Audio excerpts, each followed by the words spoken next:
عالمی منظرنامے سے روسی حکام نے کہا ہے کہ یوکرین ڈرونز کا ہدف صدر پیوٹن کی صدارتی رہائش گاہ تھا۔ خبر ایجنسی کے مطابق روسی حکام کا کہنا ہے کہ یوکرینی ڈرونز نے حاصل ہونے والے ڈیٹا ڈی کوڈ کر لیا گیا ہے۔ یہ حملہ شمالی نیو گروڈرینج میں واقع صدارتی رہائش گاہ پر کیا جانا تھا۔ حملے کے شواہد امریکہ کے ساتھ بھی شیئر کیے جائیں گے۔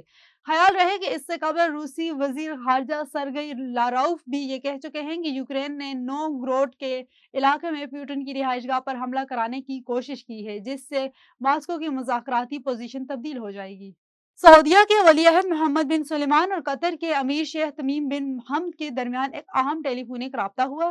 سعودی ولی عہد محمد بن سلمان اور قطر کے امیر شیخ تمیم بن حمد کے درمیان رابطے کے دوران دونوں ممالک کے باہمی تعلقات کا جائزہ لیا گیا اور تعلقات کو مزید مضبوط بنانے کے طریقوں پر تبادلہ خیال کیا گیا۔ سعودی خبر ایجنسی کے مطابق سعودی ولی عہد محمد بن سلمان اور قطر کے امیر شیخ تمیم بن حمد نے علاقائی اور بین الاقوامی امور پر بھی گفتگو کی اور خطے میں امن و استحکام کو فروغ دینے کے لیے مشترکہ اقدامات پر بات چیت کی۔ چین نے ورچوئل ڈیجیٹل ہیومن کا پہلا قومی معیار مرتب کر دیا۔ ورچوئل ڈیجیٹل ہیومن ٹیکنالوجی کے اہم ترین اطلاقی شعبوں میں سے ایک ہے، جو اب مالیات، سرکاری امور اور تعلیم سمیت متعدد شعبوں میں بڑے پیمانے پر استعمال ہو رہی ہے۔ مزید تفصیلات بیجنگ سے شاہد افراز خان کی اس رپورٹ میں۔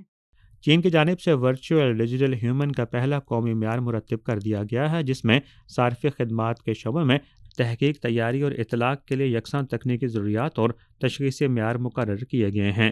صارفی خدمات کے لیے ورچوئل ڈیجیٹل ہیومن ٹیکنالوجی کے اہم ترین اطلاقی شعبوں میں سے ایک ہے، جو اب مالیات، سرکاری امور اور تعلیم سمیت متعدد شعبوں میں بڑے پیمانے پر استعمال ہو رہی ہے۔ اس میں صارفی خدمات کے لیے ورچوئل ڈیجیٹل ہیومن سسٹم کے حوالہ فریم ورک کی وضاحت کی گئی ہے، جس میں مظاہر کی تخلیق، بصری، تقریری اور جذباتی تعامل جیسے ماڈیولز شامل ہیں۔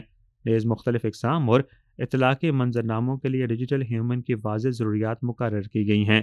تعاملی افعال کے لیے اس میں ڈیجیٹل ہیومن سے کثیر و صنعتی تعامل کی حمایت کی ضرورت ہوتی ہے، جس میں آواز، اشاروں اور جسمانی حرکات شامل ہیں۔ نیز اس میں آپریشنل بحالی کی صلاحیتیں بھی ہونی چاہیے، جیسے کلیدی الفاظ کی بحالی اور علمی ذخیرہ کی تازہ کاری، تاکہ مسلسل خدمت کی بہتری کو یقینی بنایا جا سکے۔ معیار میں ہونٹوں کی ہم آہنگی کی درستگی کی شرح کم از کم 90% مقرر کی گئی ہے، جو ڈیجیٹل ہیومن کی تقریر اور ہونٹوں کی حرکات کے درمیان درست ہم آہنگی کو یقینی بناتی ہے۔ چین اس وقت ڈیجیٹل ترقی میں انقلابی تبدیلیاں لا رہا ہے، جس سے ملک کی معاشی سماجی ترقی کو مزید مضبوط بنانے کی ایک عمدہ بنیاد میسر آئی ہے۔ Shahid Afraz Khan, A1 TV، Beijing.